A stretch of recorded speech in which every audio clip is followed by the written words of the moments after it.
పరిశుద్ధ గ్రంథము నుండి ఒక్క వచనము విందాము. యెహోషువ గ్రంథము 1వ అధ్యాయము 9వ వచనము.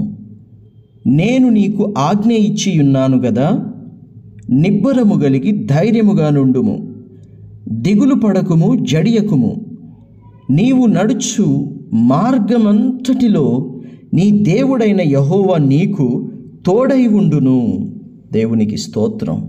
యెహోషువతో సాక్షాత్తు యెహోవా దేవుడే మాట్లాడుతూ ఉన్నాడు. ఎందుకు అంటే, ఇంతవరకు నడిపించిన నాయకుడైనటువంటి మోషే లేడు. ఇప్పుడు మోషే పరిచారకుడైనటువంటి యెహోషువను దేవుడు ఏర్పరచుకొని ఈ పిలుపు ద్వారా పిలుస్తూ ఉన్నాడు. దీనికంటే ముందు 1వ వచనం నుండి ఇక్కడ దాకా కొన్ని మాటలు చెప్పాడు, 9వ వచనం దాకా. ఆ చెప్పినట్టుగా నీవు నడుచుకో. మోషే ధర్మశాస్త్రం అంతటినీ ఆచరించు. కుడికి కానీ ఎడమకు కానీ తొలగకూడదు.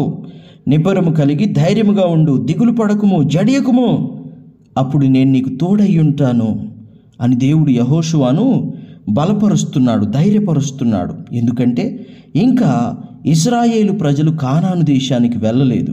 కానాను దేశానికి వెళ్ళాలంటే మంచి నాయకుడు కావాలి. మంచి నాయకుడు అంటే గొప్పవాడో, ఎత్తైన వాడో, మాటకారో కాదు, నమ్మకస్తుడు.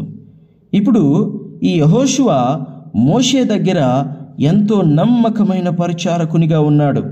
ఎంతలా అంటే ఆఖరికి మోషే తర్వాత దేవుడే యెహోషువను ఏర్పరచుకునే అంత నమ్మకంగా ఉన్నాడు.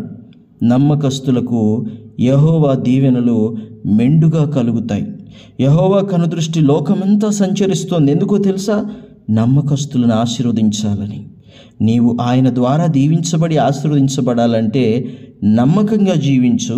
ఆయన తప్పక నిన్ను ఆశీర్వదించి దీవిస్తాడు.